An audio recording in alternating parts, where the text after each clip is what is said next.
everybody! Over the course of the past few weeks, we've been talking about the green-black graveyard deck in Standard. We've done a deck tech on it, we've done a sideboard guide on it, we've done flex slots in different builds, and we've done tips and tricks for the green-black deck in Standard. And I wanted to combine all of those into one big, comprehensive deep dive.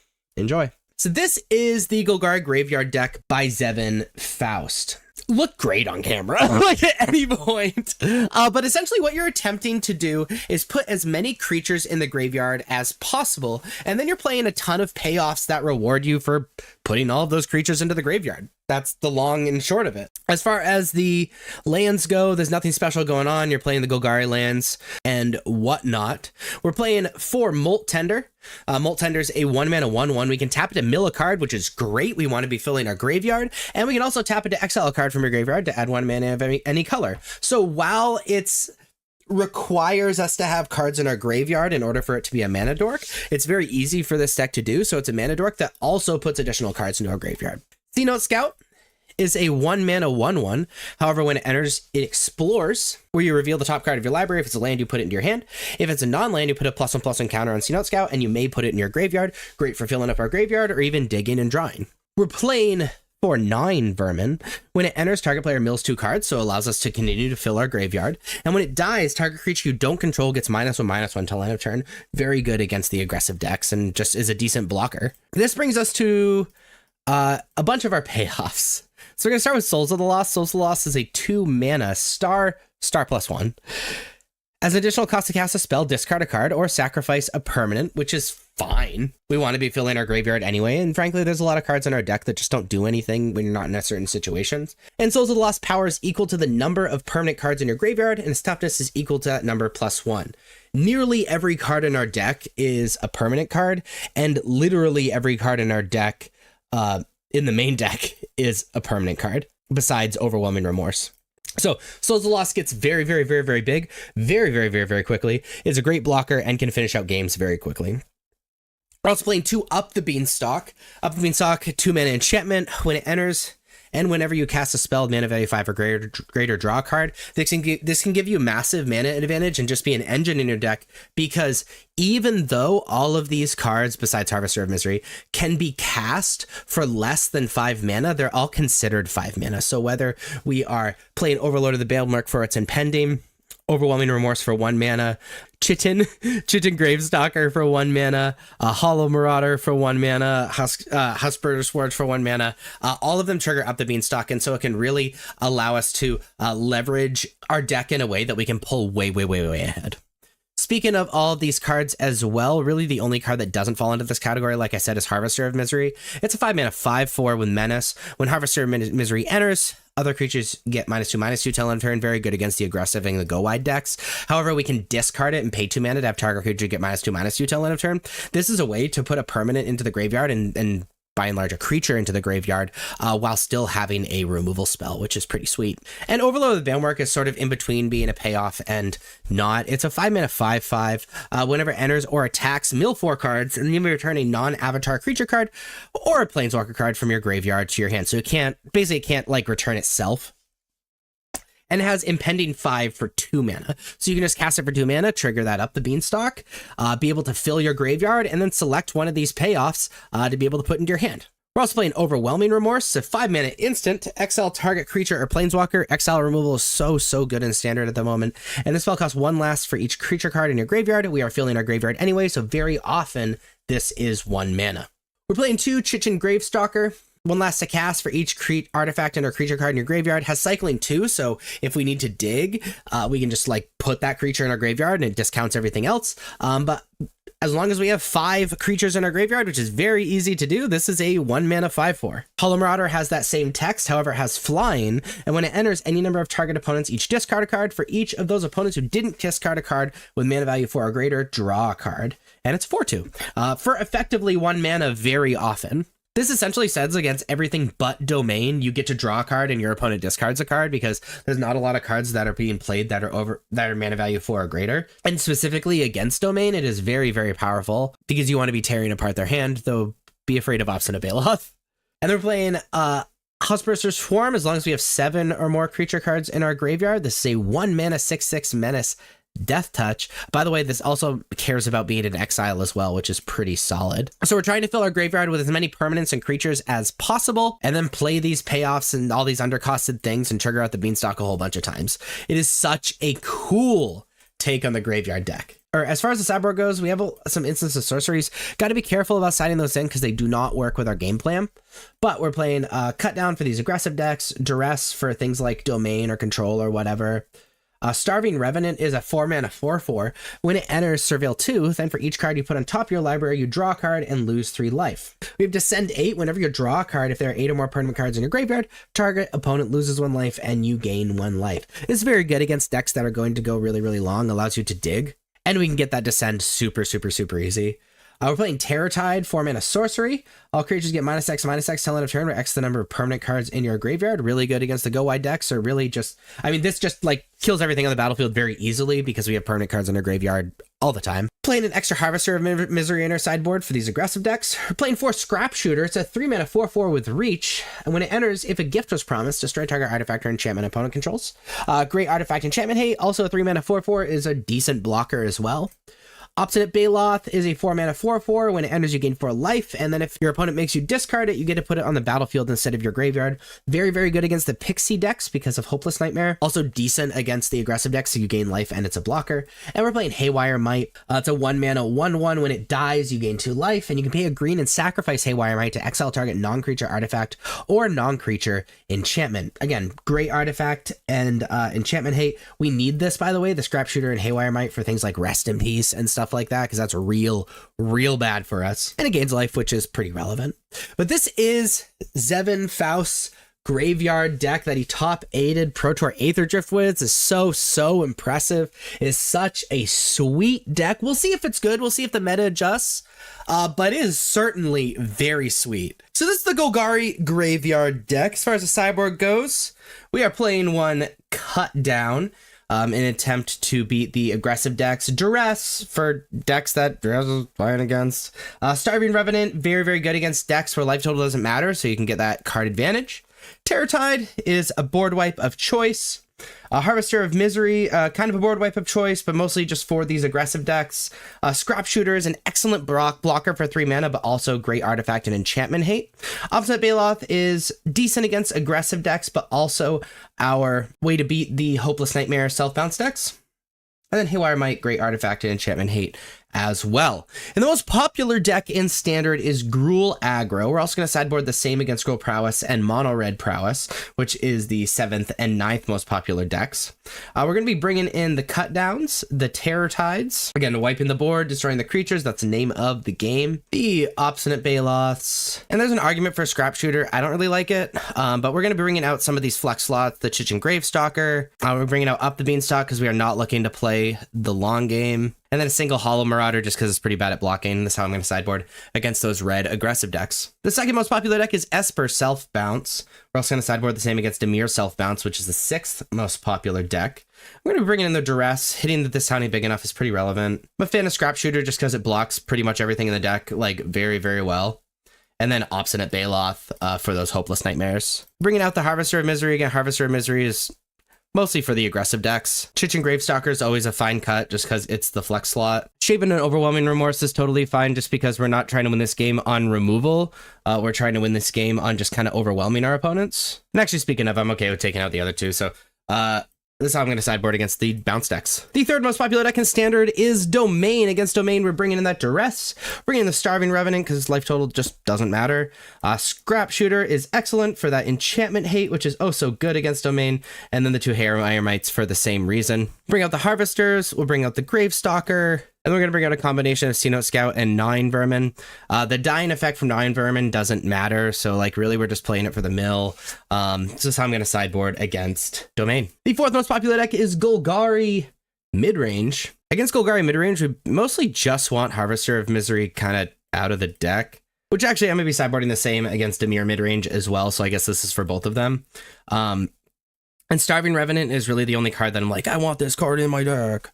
Or whatever. So we're looking for kind of another card to bring in. I think Scrap Shooter is totally fine because it hits artifact and enchantments in both decks. And and then blocks really well. So that's why I'm just going to sideboard against the 2 mid-range decks. We've already talked about the 6th most popular deck, which is Dimir Self-Bounce. We've already talked about the 7th most popular deck, which is the Grow Prowess deck. 4-color Zur is the 8th most popular deck. We're going to sideboard the same as we do against Domain. The 9th most popular deck is the Mono Red Prowess, which brings us to Jeskai Oculus as the 10th most popular deck. Against Jeskai Oculus, we're loving the Duress. Cut Down's also pretty good because it hits most of the cards in the deck, just not Oculus. And we're bringing out the Harvester of Misery, and that's just how I like sideboarding against the Oculus deck. So these are the non-flex slots. If you're playing the Golgari Graveyard deck, you're pretty much bought into playing these cards, these 51 cards in the main deck, and these 3 cards in the sideboard. But that's really not what this video is about. This video is about what 9 cards do you play in the main deck to add to these cards, and what 12 cards do you play in the sideboard to add to these cards. So if you want to look at the things that are not flex, feel free to pause the video. We're going to move on to our flex slots. These are our options. We're going to pick 9 of these 17 cards for the main deck, and we're going to pick 12 of these 28 cards for the sideboard. So let's talk about this. We can play the 4th Nine Vermin. Nine Vermin is a 1/1 black creature. When it enters, mill 2 cards. And when it dies, target creature you don't control gets -1/-1 until end of turn. And so this is a creature that puts things in our graveyard, which is exactly what this deck is attempting to do. When we sack it to Souls of the Lost, it can kill an X1, which is kind of nice. And it blocks really, really well, being able to block and then give something -1/-1. It doesn't really do much else, though, and often just like sits on the battlefield, so that can be kind of rough. We can play 4 CNUT Scout. It's a 1-mana 1/1. When it enters, it explores. Exploring allows us to fill up our graveyard. This gives us a solid 1-mana play to either apply pressure or block, and can dig lands off the top. We can play 4 Molt Tender. Molt Tender is a 1-mana 1/1. We can tap it to mill a card, which being able to mill a card every turn is awesome. And we can exile a card from our graveyard to add 1 mana of any color, which combos really well with Nine Vermin and frankly most of our deck. The idea is our graveyard is going to be full anyway. Pretty much every card in our deck, 1 mana and 2 mana card in our deck, puts cards into our graveyard. So essentially it's the mana dork with a little bit of upside. We can play 4 Rumble Belt Maverick. It's a 1-mana 1/1. When it enters, Surveil 2. So again, another way to filter draws and put things in our graveyard. And we can exile Rumble Belt Maverick from our graveyard to put a +1/+1 counter on target creature, activate only as a sorcery. So since we're filling our graveyard with a bunch of stuff, if this ends up in our graveyard, which is bound to happen, we can continue to get value out of it. We can play 2 Dredger's Insight. Dredger's Insight is a 2-mana enchantment. Whenever 1 or more artifact and/or creature cards leave your graveyard, you gain 1 life. When this enchantment enters, mill 4 cards. You may put an artifact, creature, or land card from among the mill cards into your hand. This is a way to fill up our graveyard. This is a way to gain a little bit of incidental life, because there's a lot of things that have removed stuff from our graveyard, especially comboed with things like Molt Tender, and allows us to dig for things that we need. We could also play 2 Season of Loss. Season of Loss is a 5-mana sorcery where we choose 5 paws worth of modes. 1 paw is each player sacrifices a creature of their choice. 2 paws is draw a card for each creature that died under your control this turn. And 3 paws is each opponent loses X life for X the number of creature cards in your graveyard. This is a way to kind of seal the door on our opponent, because we're going to have a lot of creatures in our graveyard at any given time. And so being able to just like put additional creatures in our graveyard and then 3-paw them, they lose X life, is really, really disgusting. So we're going to be selecting 9 of these 17 cards to add to our main deck. As far as the sideboard goes, again, we're looking for 12 of these cards. We could be playing 2 Cut Down. To straight target creature, total power and toughness 5 or less, 1-mana instant. We'd be playing this card to shore up our aggro matchups. We can play 2 Duress. It's a 1-mana sorcery. Target opponent reveals their hand, choose a non-creature, non-land card from it. The player discards that card. This is great against Domain and Blue-White control. We could play 3 Malicious Eclipse. It's a 3-mana sorcery. All creatures get -2/-2 until end of turn. If a creature an opponent controls would die this turn, exile it instead. Really good against aggressive decks and Convoke and stuff like that. Also, the exile is really relevant against like Enduring Innocence and Heartfire Hero. We play in a Leyline of the Void. Leyline of the Void is decent graveyard hate. If it's in our opening hand, we can start with it on the battlefield, and if a card we put into opponent's graveyard from anywhere, exile it instead. Just really good graveyard hate that we don't have to invest mana in. We can be playing a Starving Revenant. It's a 4-mana 4/4. When Starving Revenant enters, Surveil 2, then for each card you put on top of your library, you draw a card and lose 3 life. So this is a way to not only fill up our graveyard, but also like dig. We want this against decks that our life total doesn't really matter and go very, very slow against us, where card advantage is super important. It has Descend 8. Whenever you draw a card, if there are 8 or more permanent cards in your graveyard, target opponent loses 1 life, you gain 1 life, which makes it kind of a must answer. We could be playing 3 Terror Tide. Terratide's a 4-mana sorcery, has Fathomless Descent. All creatures get -X till end of turn, where X is the number of permanent cards in your graveyard, which means you get like minus infinite. The unfortunate part of this being a sideboard card is that if your opponent has decent graveyard hate, it's kind of hard to have Terratide actually be a board wipe, where Malicious Intent, while it has a lower, like significantly lower ceiling, it's always a board wipe, so it's kind of tough to choose between the two. If you're playing a third Harvester of Misery, we already were playing 2 in the main, we could play a third in the side. It's a 5-mana 5/4 with Menace, and when it enters, other creatures get -2/-2 until end of turn. And we can discard Harvester of Misery, target creature gets -2/-2 until end of turn, and pay 2 mana. So this is a decent board wipe on a body, which is awesome. And then in the early game, it can stop that aggro while putting permanents on our graveyard rather than using an instant or sorcery, which is pretty powerful. We play in 2 Paw Patch formation. It's a 2-mana instant. Choose one, destroy target creature with flying, or destroy target enchantment, or draw a card and create a food token. This is really good against any deck with enchantments or big creatures with flying that we care about. And the best part about this is that we can kind of cash it in and just create a food token. It doesn't really go along with our primary strategy that well, but sometimes sideboard cards can't when they're trying to neuter our opponent's decks. We can be playing 2 Voracious Varmint. It is a 2-mana with 2/2 with Vigilance, and we can pay 1 mana and sacrifice it to destroy target artifact or enchantment. This is great artifact and enchantment hate that puts a permanent into our graveyard. We could be playing 3 Scrap Shooter. It's a 3-mana 4/4 with Reach, and we can gift a card. When it enters, if the gift was promised, destroy target artifact or enchantment an opponent controls. The beautiful part about this is not only is it artifact or enchantment hate, unfortunately you have to gift a card for it, but also a 4/4 with Reach is so good against aggro decks. It is so good against the self-bounce decks, and it's just like applies a lot of pressure. We could be playing 2 more Obstinate Baloth, so Obstinate Baloth 2 and 3. It is a 4-mana 4/4. It enters, gain 4 life. The ability opponent controls causes you to discard Obstinate Baloth, put it on the battlefield instead of putting it into your graveyard. So this is mostly for Hopeless Nightmare, being able to start the game with it on the battlefield. If your opponent turn 1's Hopeless Nightmare, we just discard it and put it on the battlefield. But it's also decent against the aggro decks. We could be playing 2 Thrun Breaker of Silence. It's a 5-mana 5/5. It can't be countered, and it has trample. It can't be the target of non-green spells your opponent control or abilities from non-green sources your opponent control. And during your turn, Thrun is indestructible. This is a card you would play against decks that go really long, and it's really important that you apply a ton of pressure. It for sure gets down. It needs to be answered with a board wipe, and it can attack into pretty much anything, which we love. We could be playing 1 Maelstrom Pulse. Maelstrom Pulse is a 3-mana sorcery, destroy target non-land permanent and all other permanents with the same name as that permanent. This is just pretty unconditional removal. Sometimes we might need that. And then we could be playing 2 Ghost Vacuum, just additional graveyard hate. It's a 1-mana artifact. You can tap it to exile target card from a graveyard. And then we can pay 6 mana and tap it to sacrifice Ghost Vacuum, put each creature card exiled with Ghost Vacuum onto the battlefield under your control with a flying counter on it. Each of them is a 1/1 spirit in addition to its other types. Activate only as a sorcery. So Ghost Vacuum is pretty powerful graveyard hate. However, it doesn't deal with the entire graveyard like Leyline of the Void might, but it has a pretty sweet upside for the deep late game if it's never answered and you just exile things all the time. So we're going to be selecting 12 of these 28 cards to add to our non-flex slots. Again, we're going to be selecting 9 of these 17 cards. And once you do that, you have your very own but stock version of Golgari Graveyard in Standard. Now I want to quickly re-explain how the deck works. Basically, you're filling your graveyard with permanents. Nearly every single card, especially in your main deck, are permanents. And then you're casting a bunch of cards for very low mana, sometimes 1 mana, because they have this effect that reduces cost depending on how many permanents or how many creatures are in the graveyard. And then there's an additional combo.